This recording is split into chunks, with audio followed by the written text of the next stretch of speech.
كم مرة يستيقظ الواحد منا أثناء نومه في الليل لأي سبب كان، ثم يعود لنومه؟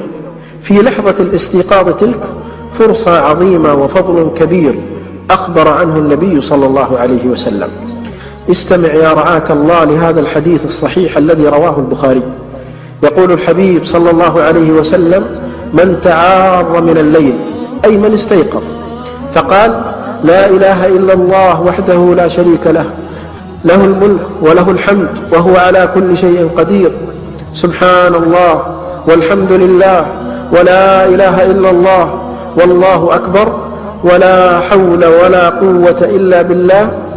ثم قال، وهنا الشاهد: اللهم اغفر لي، أو دعا استجيب له، فإن توضأ وصلى قبلت صلاته. الله أكبر. أخي الحبيب، أختي الكريمة، بمجرد أن تستيقظ وتقول هذا الذكر وتدعو الله بما تحب من خيري الدنيا والآخرة، أخبر الحبيب عليه السلام بأن دعاءك مستجاب. يا رعاك الله، إنه ذكر سهل مكون فقط من 6 عناصر. رتبها، احفظها، وعلق قلبك بالله. بمجرد أن تستيقظ لأي سبب كان، انتبه، لا تبحث عن الواتس أو مشاهدة الرسائل الجديدة.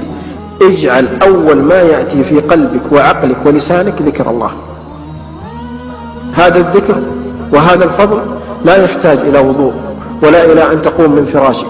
كل ما يحتاجه أن تعلق قلبك بالله لتفوز بهذا الفضل العظيم. اللهم يا رب علق قلوبنا بك ووفقنا لهذا الذكر.